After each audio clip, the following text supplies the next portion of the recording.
जय हिंद। स्वागत है आपका अपने YouTube channel the CGPSC coach में।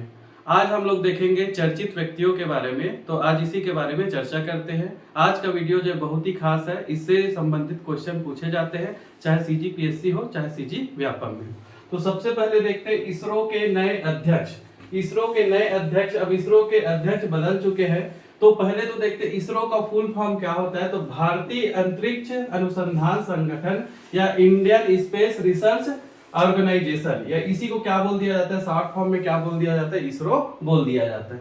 अब ये कंपनी क्या करती है, तो ये कंपनी क्या करती है, स्पेस के क्षेत्र में कार्य करती है, सैटेलाइट बनाने का और भेजने का ये कार्य करती है। तो सबसे पहले देखते 12 जनवरी 2022 को केंद्र सरकार ने प्रसिद्ध रॉकेट वैज्ञानिक डॉक्टर ए सोमनाथ को भारतीय अंतरिक्ष अनुसंधान संगठन का नया अध्यक्ष नियुक्त किया गया है। ये है डॉक्टर ए सोमनाथ जी। तो इनको क्या बनाया गया है, तो इसरो के नए चेयरमैन या नए चेयरपर्सन इनको बनाया गया है। इसके साथ ही वह अंतरिक्ष विभाग के सचिव और अंतरिक्ष आयोग के अध्यक्ष भी नियुक्त हुए हैं। ठीक है, अंतरिक्ष आयोग के सचिव और अंतरिक्ष आयोग के अध्यक्ष भी नियुक्त हुए हैं। इनका कार्यकाल जो रहेगा, तो कार्यकाल है इसका 3 वर्षों तक इनका कार्यकाल रहेगा।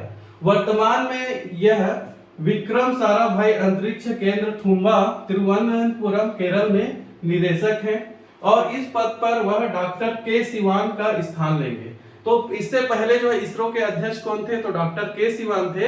अब इनका जगह कौन लेंगे, तो जगह कौन लेंगे, यहाँ पे जो है डॉक्टर ए सोमनाथ जो है इनकी जगह लेंगे। इस पद में तो कौन थे, डॉक्टर के सिवान थे, मतलब पूर्व अध्यक्ष या पूर्व चेयरपर्सन कौन थे, तो इसरो के तो डॉक्टर के सिवान थे। अब उनके जगह में कौन आ गए, तो डॉक्टर ए सोमनाथ आ गए। अब उसके बाद देखते हैं इसरो के बारे में। तो इसरो जो है भारत का राष्ट्रीय अंतरिक्ष संस्थान है और इसकी स्थापना जो है 15 अगस्त 1969 को हुई थी। ठीक है, इसरो का मुख्यालय, तो इसरो का मुख्यालय कहाँ है, बेंगलुरु कर्नाटक राज्य में है। ठीक है, तो इसरो जो है अंतरिक्ष के क्षेत्र में अनुसंधान करता है, इसके अलावा जो सैटेलाइट भेजने का कार्य करता है। अब इसके जो है चेयरपर्सन बदल चुके हैं। अब के सिवान जो है इसके अध्यक्ष, मतलब के सिवान जो अध्यक्ष थे, तो अब उसके जगह में कौन आ गए, तो कौन आ गए यहाँ पे, तो डॉक्टर ए सोमनाथ जी इस पद में आ गए। ठीक है, तो ये है इसरो के नए चेयरपर्सन। आगे देखते हैं पाकिस्तान सुप्रीम कोर्ट की पहली महिला जज। ठीक है, पाकिस्तान सुप्रीम कोर्ट की पहली महिला जज के बारे में चर्चा करते हैं। तो पाकिस्तान सुप्रीम कोर्ट की पहली महिला जज, तो ये पाकिस्तान जनवरी 2022 में आयशा मलिक पाकिस्तान सुप्रीम कोर्ट की पहली महिला जज बनी। इससे पूर्व वह लाहौर हाई कोर्ट की न्यायाधीश के रूप में थी। तो इंपॉर्टेंट क्या है कि अभी तक जो है कोई महिला जो है सुप्रीम कोर्ट की जज नहीं बनी थी पाकिस्तान में। तो इसलिए इंपॉर्टेंट हो जाता है हमारे लिए, कोई भी क्षेत्र में जब महिला प्रथम हो जाती है या फिर महिला उस जगह में नहीं होती है, तो वो हमारे लिए क्या हो जाता है, कंपटीशन एग्जाम के लिए क्या हो जाता है, इंपॉर्टेंट हो जाता है। तो पाकिस्तान में अभी तक जो है सुप्रीम कोर्ट में कोई महिला जज नहीं बनी थी। तो पहली बार कौन बनी, तो कौन बनी, आयशा मलिक। ये पहले क्या थी, तो लाहौर हाई कोर्ट की न्यायाधीश के रूप में कार्यरत थी।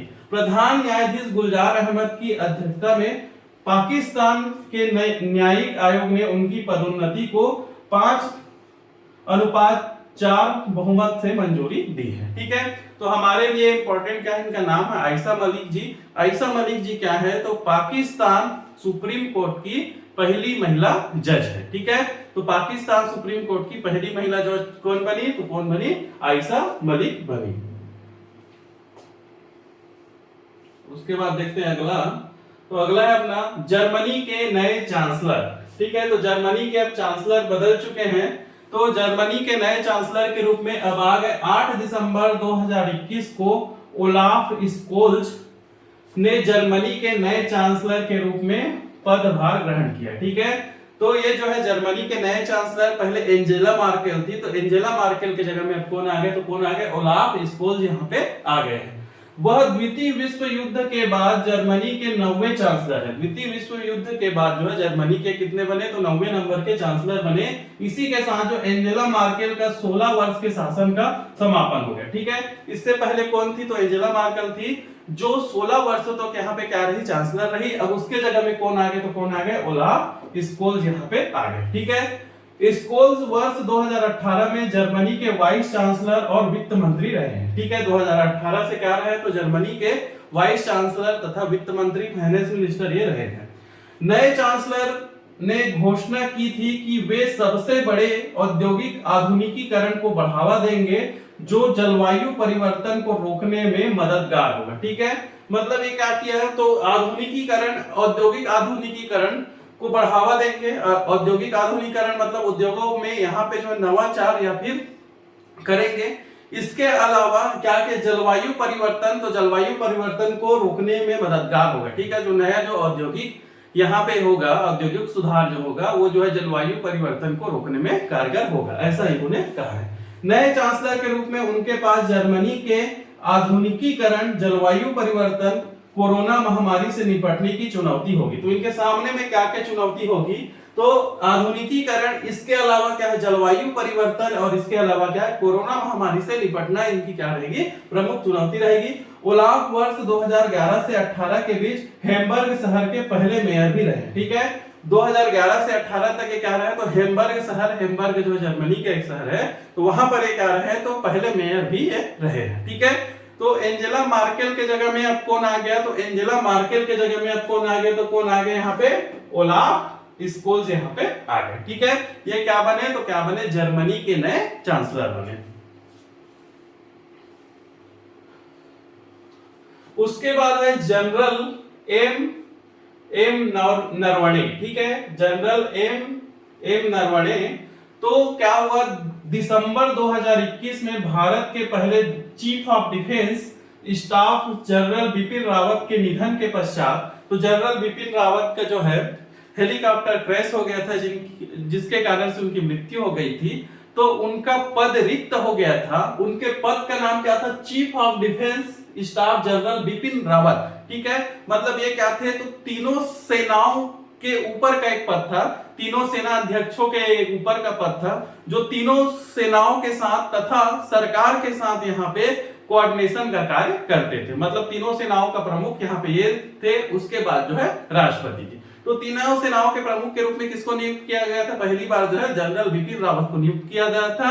अब उनके निधन के पश्चात जो है तो निधन के पश्चात किनको बनाया गया तो जनरल एम नरवणे यहाँ पे बने हैं। ठीक है, तो ये जो निधन के पश्चात आगामी कुछ समय के लिए सरकार द्वारा स्थायी रूप से पुरानी व्यवस्था को पुनः लागू कर दिया गया। मतलब चीफ डिफेंस स्टाफ होगा, इसको फिर से लागू कर दिया गया है।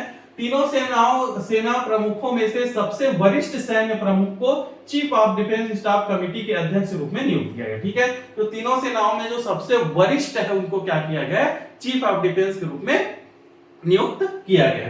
पुरानी व्यवस्था के तहत सबसे वरिष्ठ होने के कारण से भारतीय सेना प्रमुख जनरल एम नरवणे को चीफ ऑफ डिफेंस स्टाफ, या इसी को शॉर्ट फॉर्म में सीडीएस बोला जाता है, का कुछ कार्यभार प्रदान किया गया। इसका प्रमुख कार्य भारत की जल, थल एवं वायु सेना के एकीकरण में महत्वपूर्ण भूमिका निभाना एवं आपस में उनके संपर्क को स्थापित करना होगा। ज्ञातव्य है कि चीफ ऑफ डिफेंस स्टाफ सैन्य मामलों के विभाग का भी प्रमुख होता है। ठीक है, तो ये जो चीफ ऑफ डिफेंस क्या होता है, जो जल, थल और वायु जो सेना है उनके ये क्या होते हैं प्रमुख होते हैं।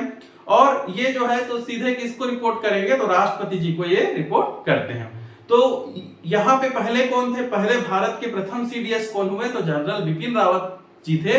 अब उसके जगह स्थान कौन ले गए तो एम नरवणे जी यहाँ पे स्थान ले ली। ये कौन से सेना से आते तो कौन से सेना से आते ये थल सेना से आते। पहले ये थल सेना के प्रमुख थे, अब ये क्या बन गए तो सीडीएस बन गए, चीफ ऑफ डिफेंस बन गए एम नरवणे जी। उसके बाद देखते हैं अगला, देश के नए नौसेना प्रमुख। ठीक है, देश के नए नौसेना प्रमुख मतलब इंडियन नेवी के प्रमुख यहाँ पे चेंज हो चुके हैं।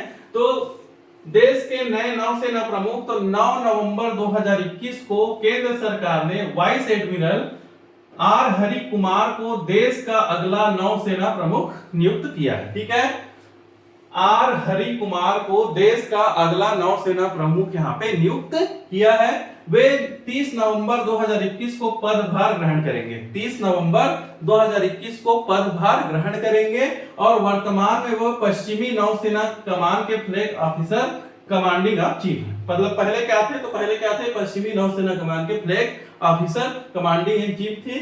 इस पद पर वह एडमिरल करमबीर सिंह का जगह लेंगे। ठीक है, एडमिरल करमबीर सिंह का जगह लेंगे। एडमिरल जो नौसेना का जो प्रमुख होता है उसको क्या बोला जाता है, एडमिरल बोला जाता है। तो करमबीर सिंह के जगह में अब कौन आ गए, तो कौन आ गए यहाँ पे, तो आर हरि कुमार यहाँ पे आ गए।